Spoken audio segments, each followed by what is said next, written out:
অর্থনীতিবিদরা বলছেন এই পৃথিবীতে মানুষ যত প্রকার ইনকাম করে, যত ধরনের ইনকাম করে, ইনকাম মূলত দুই প্রকার।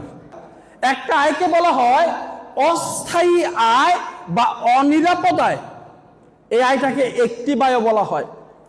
আরেকটা আয়কে বলা হয় স্থায়ী আয় বা নিরাপদ আয়। অস্থায়ী আয় হলো এমন একটি আয়, যতদিন আপনি কাজ করবেন ততদিন আপনার ইনকাম চলবে।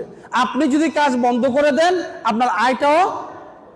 উদাহরণস্বরূপ একজন চাকরিজীবী, সে 10 বছর চাকরি করার পর যদি চাকরি ছেড়ে দেয় তার ইনকাম কি আসবে?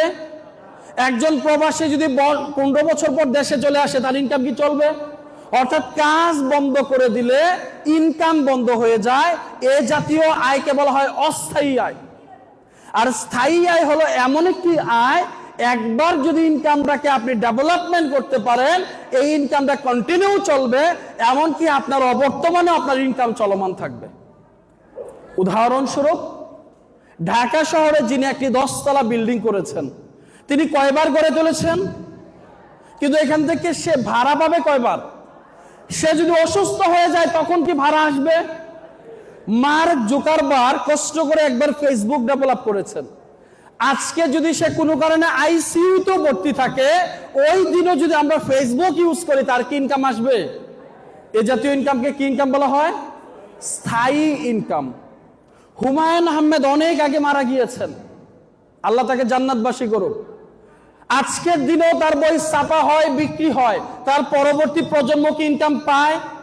তাহলে স্থায়ী আয় হলো এমন একটি আয় যে আয়টি একবার আপনি তৈরি করতে পারলে এই আয়টি চলমান থাকবে, এমনকি আপনি অবসর গ্রহণ করলে অথবা আপনার পরবর্তীতে আপনার পরবর্তী প্রজন্ম এখান থেকে ইনকাম ভোগ করবে। হ্যালো, আচ্ছা, আপনাকে যদি প্রশ্ন করি কোন ইনকামটা আপনার কাছে বেস্ট মনে হয়, অস্থায়ী আয় নাকি স্থায়ী আয়? অস্থায়ী আয় না স্থায়ী আয়? কিন্তু অধিকাংশ মানুষ আমরা স্থায়ী আয়ের জন্য কাজ করছি নাকি অস্থায়ী আয়ের জন্য? আজকে আমরা ক্লিয়ার করব এক্সিলেন্ট ওয়ার্ল্ডে পার্ট টাইম সময় দিয়ে শুধু একটা ইনকামকে নিশ্চিত করবেন না, এমন একটি ইনকাম নিশ্চিত হবে যেখান থেকে আপনি একটি স্থায়ী আয় নিশ্চিত করতে পারবেন। আমরা কি স্থায়ী আয় করতে চাই?